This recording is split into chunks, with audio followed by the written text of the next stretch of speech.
Ya, selamat malam pemirsa, apa kabar Anda? Senang sekali saya, Lulu Lumiati, dapat kembali menjumpai Anda di Pro Kontra, dan kita akan membahas terkait dengan terpidana percobaan boleh ikut pilkada. Ini pasti sudah menjadi hal yang pro dan kontra di masyarakat juga, dan kita akan membahasnya selama 1 jam ke depan. Sudah ada bersama saya 4 orang narasumber di 2 kubu yang berbeda. Sebelah kanan saya sudah ada Bang Rasman Nasution, praktisi hukum. Selamat malam Bang Rasman. Selamat malam. Sehat Bang? Alhamdulillah ya. Dan juga Pak Arief Budiman, Komisioner KPU. Selamat malam Pak Arief. Apa kabar Pak? Sehat juga? Alhamdulillah. Tapi tidak kubu-kubuan. Tapi tidak kubu-kubuan ya. Oke, baik. Ada sisi kiri, ada sisi kanan gitu ya. Oke. Bagian sebelah kiri saya sudah ada Pak Atiri Adahlan, anggota Komisi 2 DPR. Selamat malam. Selamat malam. Assalamualaikum. Waalaikumsalam. Dan ada juga Ibu Titi Anggra, ini Direktur Eksekutif Perludem. Selamat malam Bu Titi. Ya. Oke, saya ke Komisioner KPU dulu nih terkait dengan ini. Kenapa bisa tiba-tiba ada terpidana percobaan boleh ikut pilkada? Bagaimana tanggapannya? Untuk RDP yang kali ini sebetulnya dikonsultasikan PKPU yang sudah ditetapkan. Jadi KPU sudah menetapkan 3 PKPU karena tahapan yang sudah mendesak. Tapi kami sudah memberitahukan kepada pemerintah dan DPR, dan kami menyatakan siap kalau ada pasal-pasal yang dianggap bertentangan dengan undang-undang. Dalam rapat konsultasi kita akan perbaiki. Posisi KPU sebagaimana sudah tertulis di dalam PKPU nomor 5 tahun 2016. Kami mengadopsi apa saja ketentuan yang ada di dalam undang-undang. Pemahaman tentang terpidana, orang yang sedang menjalani pidana sudah ada putusan berkekuatan hukum tetap, itu tidak bisa menjadi calon.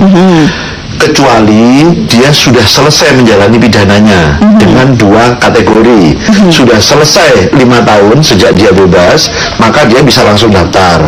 Tapi kalau masih kurang dari 5 tahun, maka dia harus declare, menyatakan bahwa dia adalah mantan terpidana. Nah, tetapi KPU kan terkena juga pasal di dalam Undang-Undang 10 2016 bahwa rekomendasi atau keputusan yang dikeluarkan dalam rapat konsultasi itu bersifat mengikat. Nah, sampai hari ini kami sebenarnya secara formal belum menerima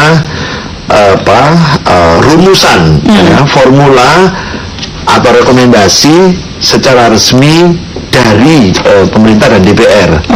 Jadi dari hasil rapat konsultasi itu. Tapi pembahasan yang berkembang, ada beberapa catatan-catatan itu, termasuk catatan tentang yang sedang hukuman percobaan itu. Kenapa itu bisa sampai muncul? Apa yang membuat ini muncul sebenarnya? Ya, di Komisi 2 kan sebetulnya juga banyak perdebatan waktu itu. Ada yang setuju, ada yang tidak setuju. Terus KPU ditanya, KPU setuju yang mana? KPU tidak berada dalam posisi untuk menolak atau menyetujui.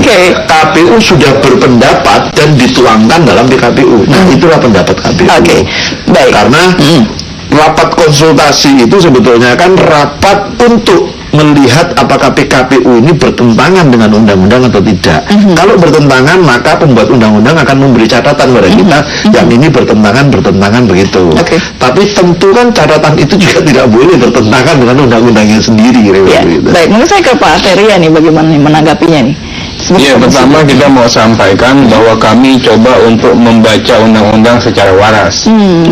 Pembacaan kami secara waras, kami akan katakan bahwa kita itu konsisten dan tegak lurus pada undang-undang. Artinya apa? Yang namanya terpidana, ya, pada saat ini dia sedang menjalankan pemidanaan, itu wajib hukumnya untuk tidak boleh mencalonkan diri. Aturan mainnya jelas itu. Nah, kemudian saya juga ingin sampaikan, kita coba ketuk hatinya dengan sejernih-jernihnya, hati nurani yang saya ketuk. Pertama, secara pengertian gramatikal, pidana itu bukan artinya di penjara. Pidana itu artinya kejahatan. Terpidana artinya orang yang terbukti melakukan kejahatan berdasarkan putusan pengadilan yang berkekuatan hukum tetap. Terpidana sama dengan terhukum. Terpidana juga tidak mensyaratkan apakah orang ini dihukum 1 tahun, 10 hari, atau 1 detik sekalipun. Karena yang penting begitu dia sudah terpidana, dia sudah terhukum. Sudah terbukti. Hukuman percobaan adalah suatu bentuk hukuman. Terhukum dia. Dengan demikian, terpidana percobaan yang dihukum percobaan demi hukum tidak dapat mencalonkan diri. Itu pengertian gramatikal itu. Kemudian yang kedua, kita bicara teori hukum. Jadi teori hukum ini untuk menimbulkan kepastian hukum. Terpidana adalah orang yang terbukti secara sah dan meyakinkan bersalah melakukan perbuatan kejahatan. Itu. Apabila terbukti, artinya nggak ada relevansinya lagi kita katakan akan ada kriminalisasi. Beliau sudah, yang bersangkutan sudah melewati tahapan yang namanya penyidikan oleh polisi jaksa, penuntutan oleh jaksa, persidangan oleh majelis hakim, bisa dia banding maupun dia kasasi. Artinya ini adalah proses peradilan sudah berjalan secara paripurna, yang bersangkutan terbukti bersalah. Ketiga, kita bicara konsistensi daripada norma. Muatan moral dan spirit pembentukan undang-undang dan revisi undang-undang ini adalah untuk meningkatkan kualitas demokrasi. Kualitas demokrasinya kita tingkatkan, kualitas penyelenggaraan pemilunya kita tingkatkan. Salah satunya apa? Kualitas dari sisi pencalonan. Salah satunya apa derivatifnya adalah kualitas calon. Ya. Bayangkan Mbak, kita tegas untuk menyatakan harus ada surat keterangan baik yang dibuktikan dengan SKCK. Tercela aja nggak boleh itu. Kemudian kita katakan lagi tidak hanya tes urin Mas, tapi pakai tes rambut yang melibatkan BNN. Artinya apa? Spiritnya ini peningkatan kualitas demokrasi.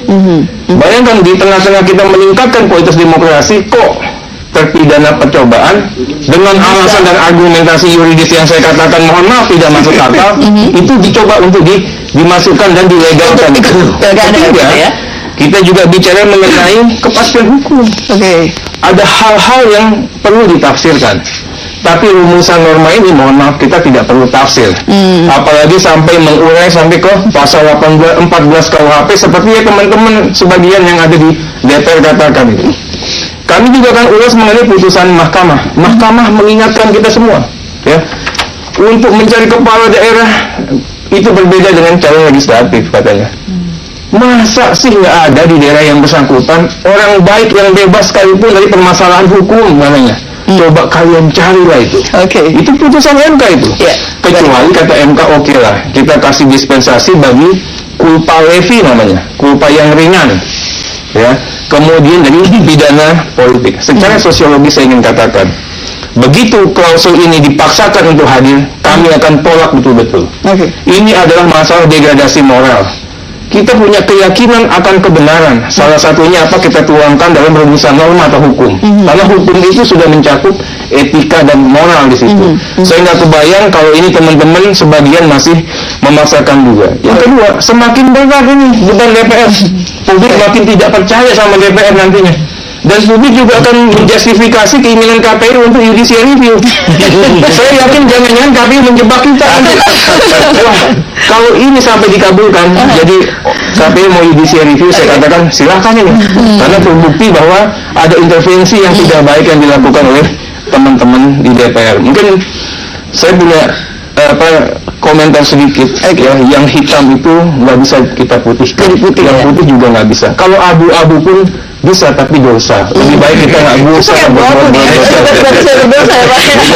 Bukan lain lagi. Oke, ini ada paling hukum sendiri nih Bang Rasman, gimana tanggapannya nih Bang? Hukuman percobaan itu bagaimana maksudnya dan statusnya? Mungkin Bung Arteria kan backgroundnya juga hukum gitu ya. Saya juga dan kita ini aktivis. Bicara tentang penegakan hukum, saya termasuk yang terkriminalisasi oleh hukum. Bahkan itu yang menspirit saya untuk menjadi sarjana hukum. Karena aspek penegakan hukum ini kadang, Bung Arteria, ini tidak jujur. Dari awalnya, dari hulunya. Saya bisa buka fakta tahun 2004 misalnya, saya bertengkar dengan keponakan kandung saya, tidak ada masalah. 6 bulan kemudian tanpa visum saya dijadikan tersangka.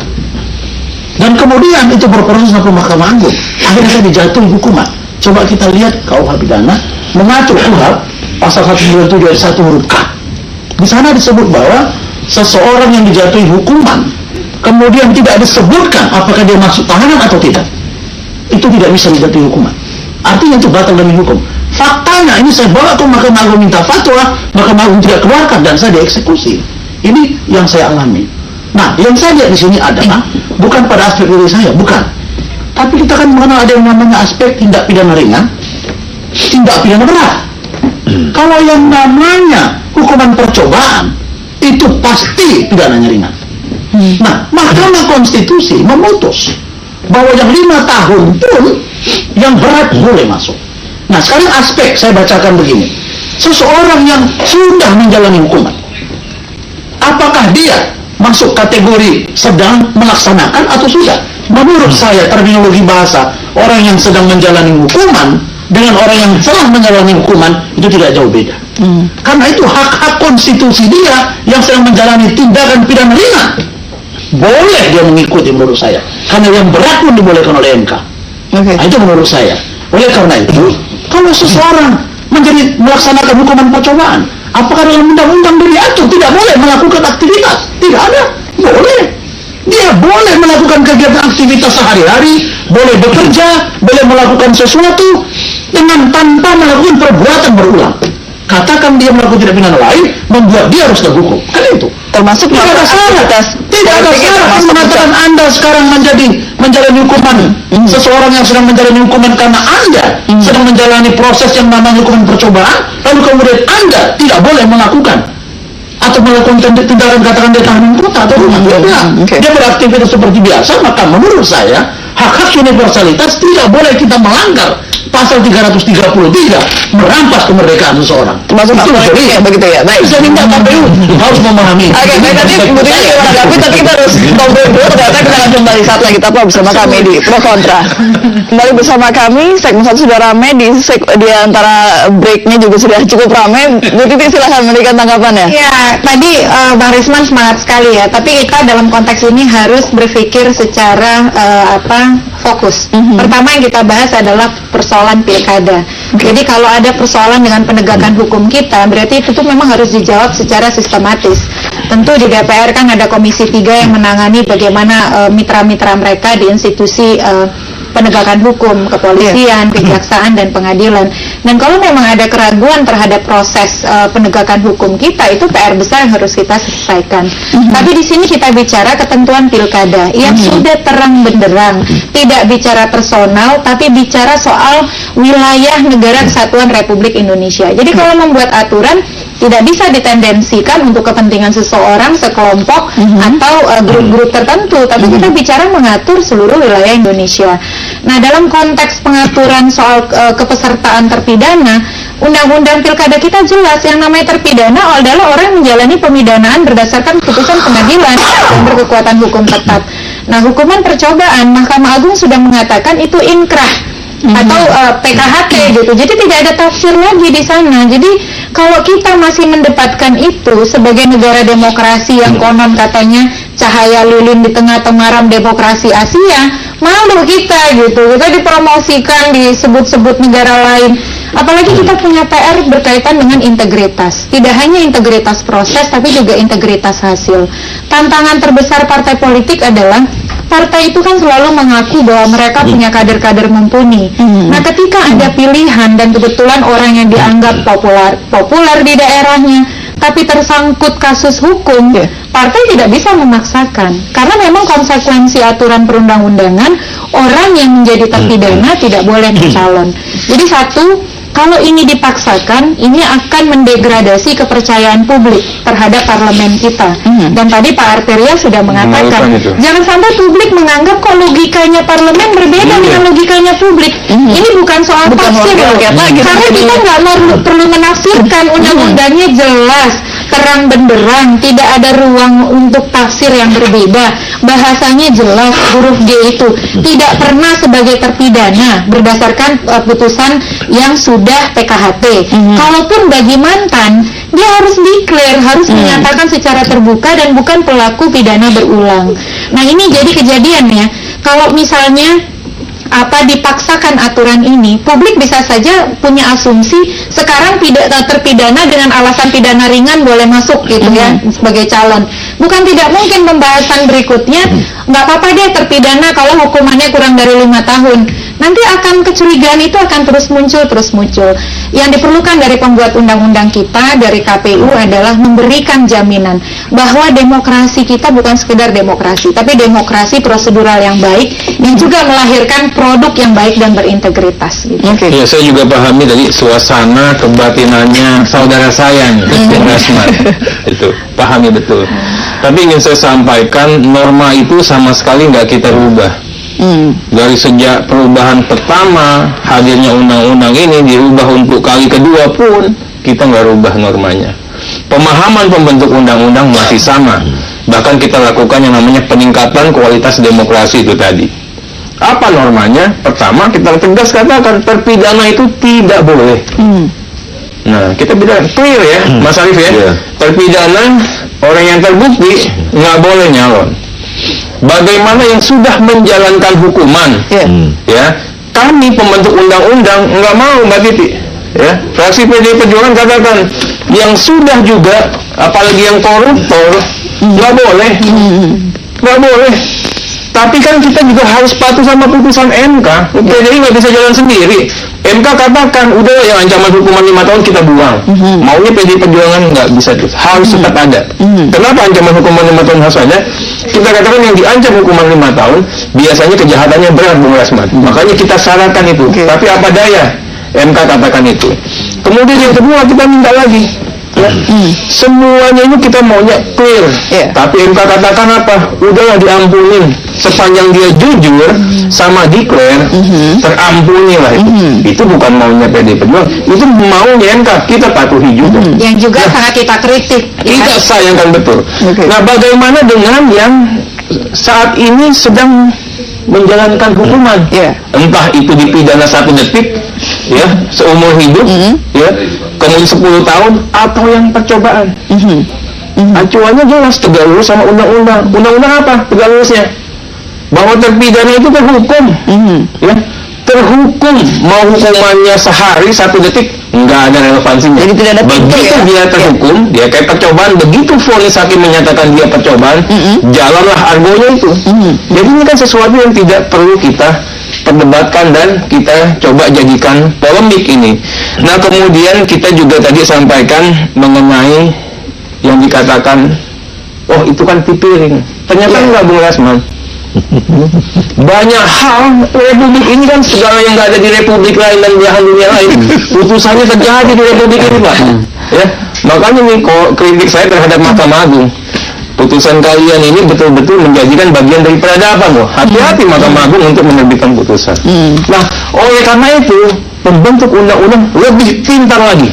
Kenapa? Karena kita tahu ada akrobat hukum, ya, yang lakukan oleh putusan pengadilan ini. Kita nggak mau urusan, Mbak. Sepanjang dia terpidana, terhukum, Anda nggak boleh nyalon. Itu bagian kita untuk menjaga etika dan moralitas, ya, membatasi diri. Kita buat border yang tidak. Saya bisa gimana berbagi informasi. Boleh.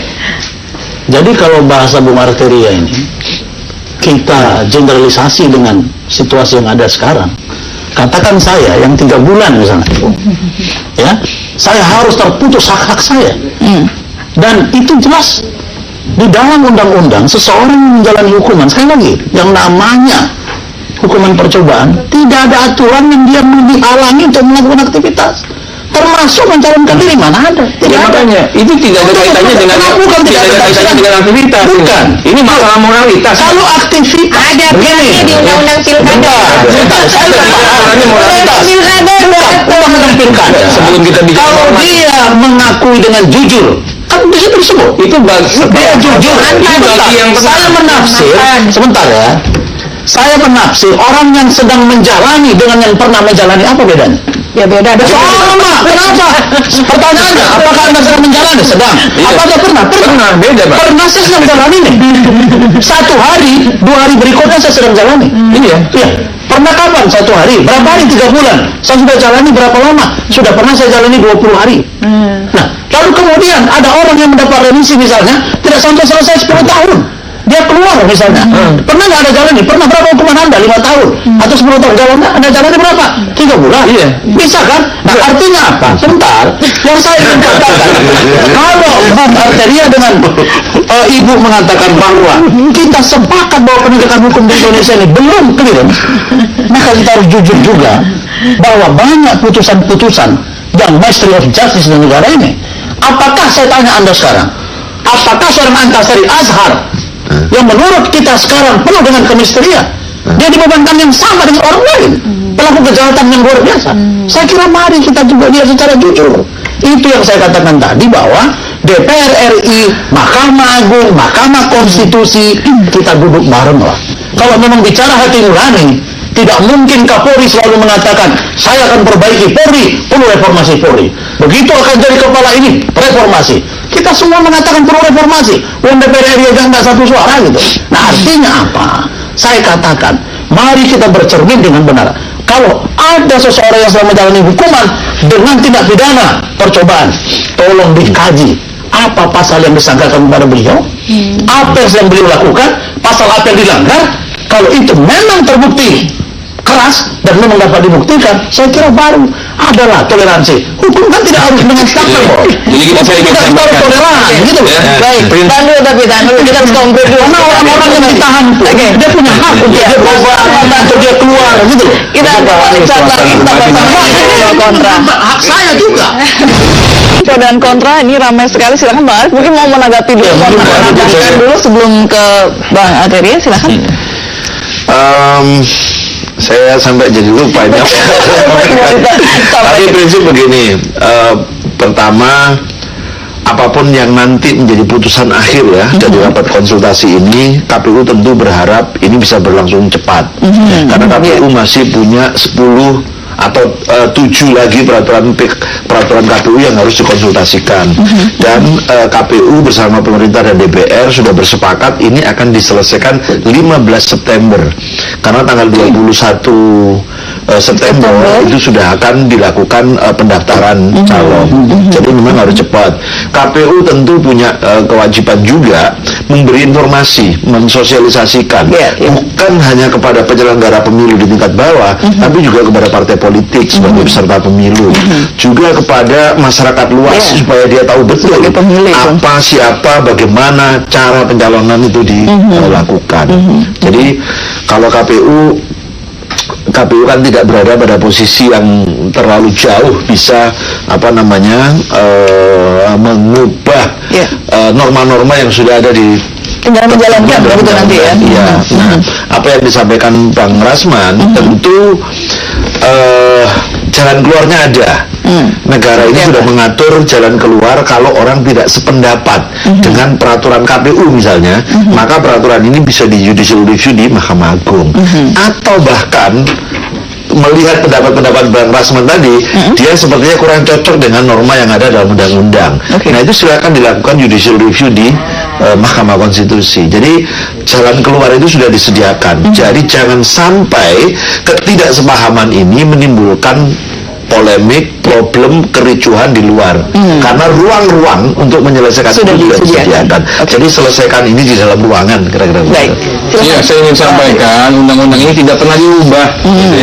Saya juga sayangkan hanya karena kepentingan kita untuk ngotot mungkin mencalonkan salah satu pasangan calon, kita sengaja merombak hal yang sudah berlaku umum, yang ritual, diterima oleh banyak pihak, menjadi suatu revisi perubahan klausul undang-undang. Ini yang saya katakan, hanya kepentingan sekelompok, ya, kepentingan tertentu, ya, kita mau merevisi undang-undang yang bagian dari peradaban kemanusiaan. Saya sambung ke Bung Rahman. Bicara pemidanaan, kita bicara prinsip pemidanaan, artinya pembelaan, membuat orang itu jera, ya. Nah, sekarang pada saat membuat orang itu jera, tentunya kita katakan ada yang tadi 1 detik, ada yang percobaan ataupun apa. Intinya jalani proses itu dulu, ya. Jalani, begitu kita jalani, kita katakan Anda lahir seperti bayi baru lahir lagi, nggak ada dosa, makanya boleh nyalon. Itu. Ini prinsipnya dulu kita sekali. Kemudian yang kedua, kita juga bicara mengenai undang-undang, Bung. Undang-undang ini sudah menjadi bagian dari peradaban demokrasi kita. Orang terpidana nggak boleh nih dari kita berdemokrasi sampai saat ini meritual menjadi keyakinan kita. Kok tiba-tiba kita digoyahkan dengan justifikasi yang kasuistis, ya, yang disampaikan Burhan, mohon maaf, saya katakan ini kasuistis. Kalau Anda keberatan, silakan laporin ke polisi yang bermasalah, yang kriminalisasi Anda, jaksa-jaksa yang nekat, hakim-hakim yang nggak beradab, laporin aja. Contoh Antasari Azhar itu bagaimana? Antasari Azhar sekarang mau nyalon boleh kalau dia declare. Nggak ada bedanya. Seandainya pada waktu dia menjalani hukuman dibegitukan gimana tuh? Apa itu beda? Ini kita ngomongin calon yang terhukum, ya, yang terhukum kan bisa nyalon. Saya katakan bahwa kalau hukuman percobaan kan hukuman badan, basically, dengan dia percobaan kan beda. Ya, oleh karena itu maka menurut tafsir saya dia tidak dihalangi hak dia untuk Anda tafsir, Anda tanya sama pembentuk undang-undang. Ya, sebentar, pembentuk undang-undang menyatakan begini. Sekarang kita tidak DPR yang membentuk undang-undang justru dipatahkan oleh Mahkamah Konstitusi. Belum tentu juga Anda putusannya benar. Itu tadi banyak. Sekarang putusan Mahkamah Konstitusi yang menganulir produk dari DPR RI. Apakah putusan MK benar? Belum tentu juga. Kalau kita sudah putusan MK sam'an wa ta'atan, kita masih patuh. Ya, kita dipaksa untuk binding. Beda, Bu. Nah, persoalannya sekarang bicara berdasarkan sama dipaksa untuk patuh itu beda. Saya katakan tadi artinya ada juga tingkat ketidakbenaran DPR RI dalam memproduk undang-undang sehingga akhirnya judicial review dan MK memutus itu. Misalnya Ahok kali ini dia keberatan. Itu kan Menteri Mendagri dalam negeri kan PDIP. Dia mengatakan Anda harus taat. Dia tidak mau kan? Dia mau ke MK. Nah sekarang secara logika sehat kita mengatakan hanya satu-satunya Ahok yang komplain itu. Tapi itu hak dia. Nah oleh karena itu saya katakan ada hal celah yang menurut Ahok yang namanya cuti. Kalau judicial review itu hak orang, kita nggak bisa melarang. Perkara diputuskan atau tidak itu lain hal. Beri ke saya tadi salah satu contohnya. Nah karena itu saya katakan bahwa menurut tafsir yang saya paham. Ya Anda nggak perlu nafsir. Sekarang udah hitam putihnya sudah ada. Ada kata hitam putih. Tidak satu suara kalian. Tidak satu suara. Hanya beberapa prinsip yang menyatakan boleh. Tidak boleh keilmuan seseorang dipaksa. Bukan, ini nggak ada memaksakan keilmuan. Anda nanya berapa orang, kita katakan berapa boleh. Ini bukan voting-votingan.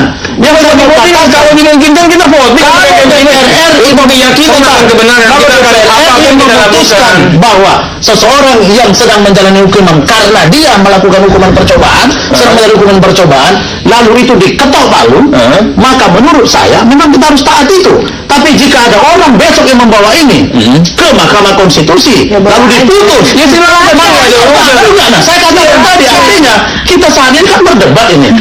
Kita pro dan kontra dalam pemikiran kita. Menurut saya ini sekarang satu barisan dengan Pak Arif. Pak Arif menolak. Itu demokrasi. Iya, Pak Arif. Nah, tapi saya katakan kepada Bung Arif, Anda sebagai komisioner KPU tidak berada pada posisi memaksakan prinsip kalian. Tapi bagaimana DPR RI nanti memutus, itu yang harus diikut. Nah ini yang kalau ada orang yang dikatakan. Kalau ada orang nanti yang komplain, saya ingin klarifikasi sebentar. Itu yang harus diikut. Kami tidak ada satupun upaya untuk mengintervensi. Pasal 9 itu jelas yang mengatakan bahwa KPU dalam membuat PKPU itu dikonsultasikan. Ya, artinya apa? Inisiatornya tetap pada KPU. Tahu nggak Bung Rasman? KPU inisiat apa? Inisiatnya terpidana nggak boleh, benar nggak? Iya. Sama seperti kami. Iya, dikonsultasikan. Tahu kita. Dikonsultasikan. KPU bisa memutus sendiri kan tidak? Betul. Dikonsultasikan. Artinya inisiator KPU. KPU sudah menolak. Ya. Yang benar Bapak yang menolak kan? Apa sudah diputus? Bukan. Nah saya tanya, Anda sudah diputus nggak? Apanya? Hasil dari konsultasinya? Belum kan? Belum. Kalau belum, rapat pertemuan kita malam ini menjadi masukan yang berharga bagi para pemangku kepentingan seperti Bapak. Itu maksud saya. Saya kira begini ya, yang agak berbeda adalah pertama, kalau kita bicara kasus Antasari Azhar dan andai-andai ke belakang, sudah lah itu sudah yang mana bisa, Bu? Tapi kita bicara Antasari Azhar dan saya itu punya pengalaman pahit, Pak. Antasari Azhar pada saat menjalankan hukuman. Sebentar, bukan. Pada saat apa ini? Ini kan seseorang yang jelas menurut kita, maaf ya, presumption of innocence, nanti kita dituduh lagi. Ini kan banyak orang yang mengatakan bahwa beliau ini mystery of justice, putusan yang misteri, oke? Nah, sekarang siapa yang bisa mengobati itu? Oh, itu yang bukan. Maka saya katakan gini Pak ya, sedangkan yang berat. Bentar. Kalau sedangkan yang berat saja, Bu. Yang berat saja tidak boleh hukumannya 5 tahun. Yang kedua, MK boleh. itu juga Hukuman percobaan. Jadi partai yang hukuman percobaan itu terpidana yang menjalani hukuman percobaan. Hukuman percobaan tidak menghalangi orang beraktivitas. Kita nggak perlu debat. Undang-undang ini jelas mengatakan orientasinya bukan pada delik materialnya, tapi dengan terpidana atau tidaknya. Itu. Tidak pada delik materialnya. Tapi terpidananya itu yang disebut dengan masa percobaan atau tidak? Masa percobaan yang terpidana. Masa percobaan terpidana. Ancaman hukuman kecil itu kan tidak pidana. Nah ini kita tidak melihat ke arah sana. Kita tidak melihat. Nggak bisa. Tidak bisa. Orang membentuk undang-undang begini.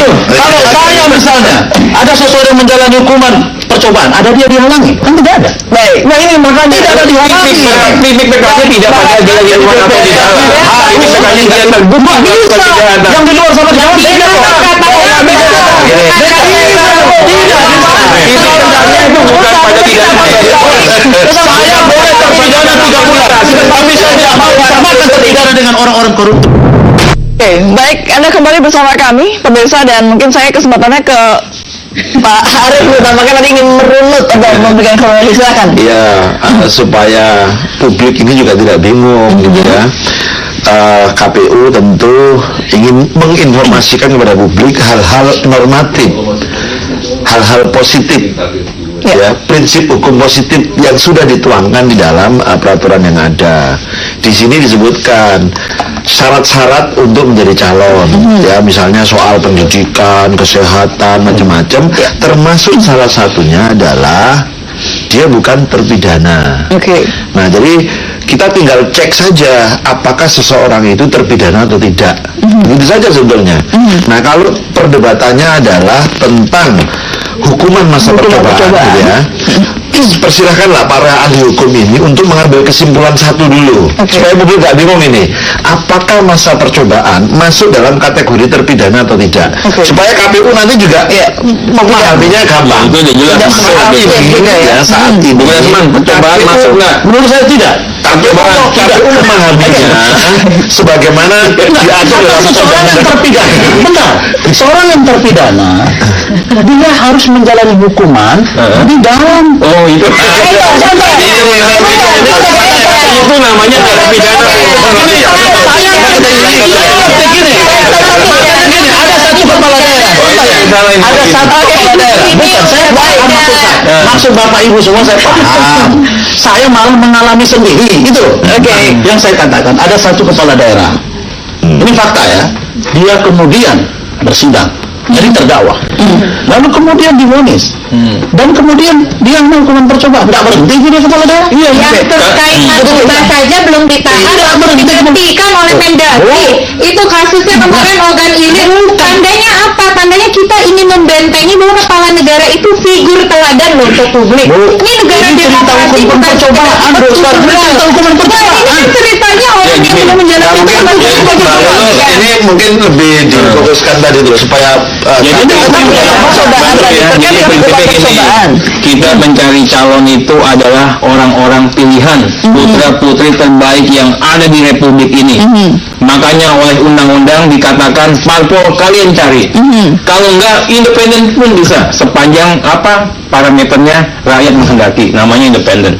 Ya, parpol diwajibkan lagi untuk menjaring dan menyaring, untuk melihat, carilah yang terbaik, ya, versi perspektifnya parpol masing-masing. Tapi kita nggak tiket gratis. Undang-undang memberikan persyaratan baku ini, ya, minimal ada namanya ketentuan tata cara pencalonan. Syarat calon itu diatur limitatif. Salah satunya mengenai terpidana. Tadi Mbak Titi sudah katakan, di belahan republik manapun, ya, tidak pernah ada, ya, di pilkada, bahkan pilkades pun nggak bisa itu Pak Rasman, pemilihan kepala desa itu terpidana. Artinya apa? Udah clear ini masalah yang gini. Yang kedua, kita juga ingin meningkatkan kualitas demokrasi, Mbak. Tolong semua pihak ini bantu, yakinkan kita, ya, bahwa Republik ini masih punya potensi-potensi bangsa yang bebas dari segala permasalahan. Nah, titik tekannya Bung Rasman, titik tekannya itu tidak pada seseorang itu di dalam atau di luar penjara. Tidak pada saat di luar itu masih bisa melaksanakan aktivitas. Titik tekannya apa? Titik tekannya adalah apabila saudara atau yang bersangkutan terbukti bersalah, ya, berdasarkan putusan yang berkekuatan hukum tetap melakukan kejahatan. Itulah yang jadi pisau pembatasan, ya. Sudah begitu Anda sudah terpidana, ada vonis hakim 1 detik 10 tahun seumur hidup, even percobaan, lalu Anda melepaskan semua apa yang ada. Misalnya dia kepala daerah, lepaskan juga jabatannya. Tidak ada kaitan sama melepaskan, masih tetap menjalankan. Anda tidak bisa mencalonkan untuk menjadi syarat calon. Kepala daerahnya masih jalan. Seseorang saja menjadi tersangka yang disebut sama ibu tadi. Kan klien Bapak juga dulu waktu sebelum nonaktif sekarang. Saya misalnya, klien saya sekarang dia menjadi tersangka. Langsung kan begitu ditahan dia langsung dinonaktifkan. Nah, sekarang ada tersangka nonaktif, ya. Iya dong, tersangka ditahan. Iya, ditahan dulu. Nonaktif, tersangka ditahan dulu. Iya, hukumnya nonaktif. Iya, nonaktif. Oke. Ini ada orang yang sudah divonis, kemudian percobaan, tidak menanggalkan jabatannya, tidak dilawan, tidak ada pemaksaan, artinya ada pembedaan. Ada berbeda orang yang sedang tersangka saja, orang menjalani hukuman itu tersangka saja, ya, sudah nonaktif, apalagi terpidana. Karena yang saya katakan ada pengecualian spesialis ini sekarang. Itu kasus yang mana tuh, Bang? Mana ada kasus yang mana? Kita mau tanya, ini saya mau ini ya. Tersangka ditahan tuh nonaktif. Bu, sekarang kita bicara. Kita nyatakan dulu ya. Saya nggak mau sebut kepala daerah. Sebentar, tahun 2015 kita punya pengalaman dan ini ada presidennya dipokokkan oleh Mahkamah Agung. Ada calon yang statusnya pembebasan bersyarat atau PB, bebas bersyarat di Manado, ya. Itu sampai menunda pilkada dan lain sebagainya. Dia narapidana sudah menjalani hukuman 2/3 dari masa hukumannya, lalu bebas. Nah, Mahkamah Agung saja mengatakan orang yang sudah bebas bersyarat, kalau ditanya sudah menjalani atau belum, sudah menjalani. Itu tidak boleh. Karena menurut Mahkamah Agung kalau orang mau itu harus sudah bebas murni.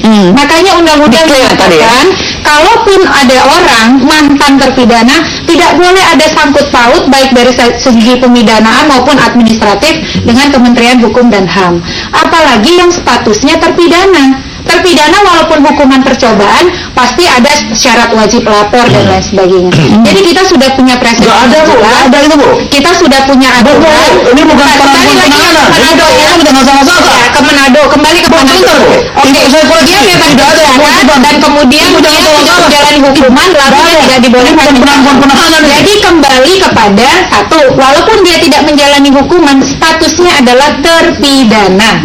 Nah, kita konsisten saja. Kita tidak membuat aturan untuk 1-2 orang dan lain sebagainya, tapi kita membuat aturan untuk Indonesia.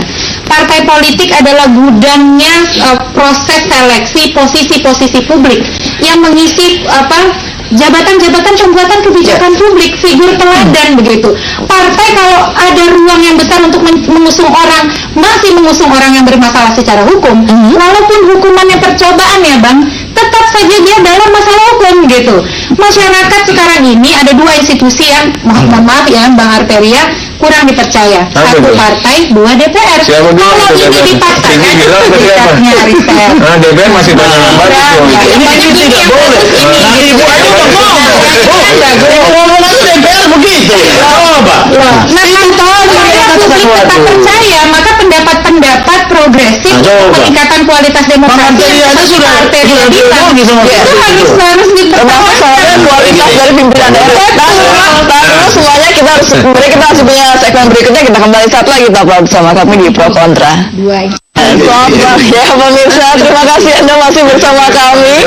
Oke, Pak Aris juga bersama. Tahan dulu, ya gimana Pak Aris, silahkan. Iya, saya percaya pembuat undang-undang, pembuat peraturan KPU semua niatnya baik. Hak siapapun stakeholder dalam pemilu ini harus dilindungi, gitu kan? Termasuk masyarakat pemilih. Sebagai orang yang tidak ahli hukum, saya melihat dari kacamata yang lain. Mungkin pembuat undang-undang ingin melindungi sepenuhnya hak hak publik ini untuk dapat menggunakan hak pilihnya pada hari pemungutan suara. Dan orang-orang yang dicalonkan itu masih bisa dipilih.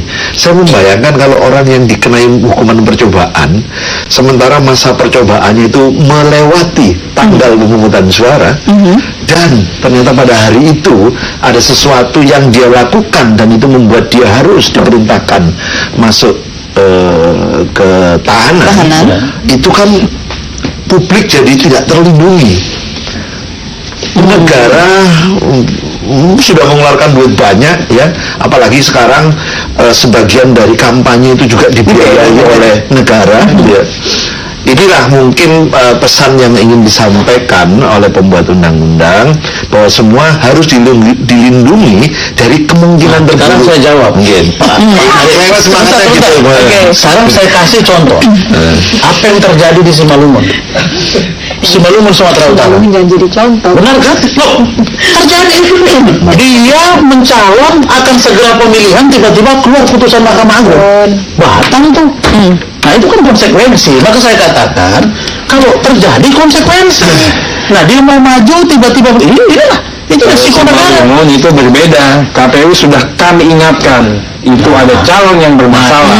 Tapi Artinya, tidak diindahkan. Nah, sekali lagi, Kejadian lah yang kami inilah katakan. tidak sinkronnya. Kita ini para pemangku dan Kita sudah ingatkan itu KPU-nya. Nah, berarti KPU-nya nggak mau dengar dong. Kan itu ceritanya. Kita sudah ingatkan. Terus gimana nih? Boleh kan saya kritik juga KPU-nya? Ya, boleh. Boleh, karena itu saya KPU boleh undang-undangnya. Kalau saya, Pak, ya, Bu, begini. Pidana nggak boleh nyalon. Tapi itu boleh dikritik. Negara kita ini kronis, Bu. Mau hakim, mau jaksa, mau pengacara, mau polisi, sudah masuk semua barang tuh. Tidak termasuk KPU kan? Hah? Dia ketua KPU mah. Tapi kalau Pak Arief enggak lah. Tapi saya sekali lagi, saya begini instruction point-nya. Saya tidak mau kita di sini saudara saya memaksakan pikiran saya. Konsep saya begini. Saya melihat bahwa hakim mengetok palu berdasarkan keyakinan, berdasarkan fakta-fakta persidangan. Maka mereka bermusyawarah. Maka keluarlah putusan yang namanya hukuman percobaan. Dalam amar putusan percobaan itu tidak dicantumkan bahwa saudara dilarang untuk melakukan A, B, C, D. Tidak ada. Yang ada hanya jangan melakukan tindak pidana yang lain atau yang mengulangi. Itu saja. Dan orang yang sedang menduduki jabatan pun tidak disuruh untuk keluar. Nah, ini menurut tafsir saya. Maaf sekali lagi, Pak. Okay. Menurut tafsir saya ini perlu dikaji. Apakah ini masuk kategori yang sudah ingkar, kategori sedang, atau sudah melaksanakan hukuman? Ini pandangan saya. Oleh karena itu, saya kira kita berbeda kan baik. Perbedaan pendapat itu saya juga ingin menyampaikan. Dalam kondisi apapun, dalam tekanan apapun, ya, sikap fraksi partai kami tegas, ya, kita tetap menolak. Percayalah, PD Perjuangan itu Mbak Titi, ya, kita masih sesuai dengan kehendak rakyat yang luar biasa banyak dan hebat ini. Kita akan jaga kepercayaan rakyat. Saya kalau besok Ini menjadi bagian dari sikap politik kita. Ya. Bukan tadi ya, kalau dukung Ahok bagaimana? Bagi kami berpolitik itu, kita diajarkan berpolitik itu adalah suatu kehormatan. Ya. Mekanisme kepartaian dalam bentuk rapat konsultasi adalah menjadi bagian daripada penjabaran perjuangannya PDI Perjuangan di situ. Ya, mengenai rumusan norma itu apalagi. Karena bicara hukum, kita bicara etika, kita bicara moral, kita bicara keyakinan akan kebenaran. Kita nggak akan main-main. Makanya Mas Arief, saya itu sebelum rapat sampai rapat sudah bubar, pantat saya masih ada di sini. Kita tungguin dan kita kompromi betul. Sikap kami seperti apa? Masih sama. Ya, yang namanya terpidana itu nggak boleh.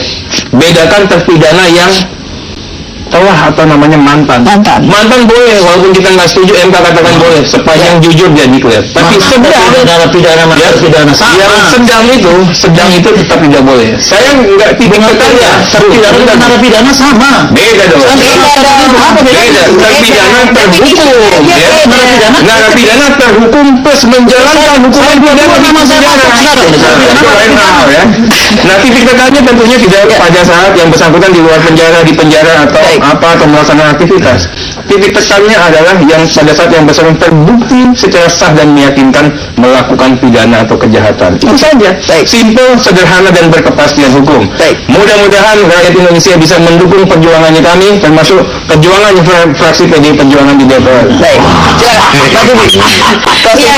Saya kira pertama adalah kita ingin demokrasi kita bukan sekedar prosedural, tapi bagaimana produk yang dihasilkan oleh demokrasi adalah produk yang bisa mewujudkan pembangunan dan kesejahteraan daerah, dan yang terpenting adalah figur-figur yang menjadi teladan bagi publik. Dan dalam hal ini partai tidak kekurangan orang, partai tidak kekurangan kader. Nah, ketika kemudian tantangannya adalah menghasilkan figur-figur yang tidak bermasalah secara hukum, mengapa pilihan mengusung orang yang bermasalah secara hukum harus jadi pilihan? Jadi dorongan kepada partai politik, kepada fraksi di DPR, mari, pikiran publik kan sederhana saja. Orang mau percobaan, mau tidak percobaan, ketika dia terbukti maka dia melakukan pelanggaran. Nah, itu yang kemudian ketika kita mencari pemimpin itu kan adalah penunjuk jalan bagi rakyat. Buktikan kepada publik bahwa memang partai siap dengan kader-kader terbaiknya, begitu. Kalau dia sedang menjalani hukuman sekarang, percobaan, tunggulah 5 tahun lagi, kan akan ada pilkada terus, Bu.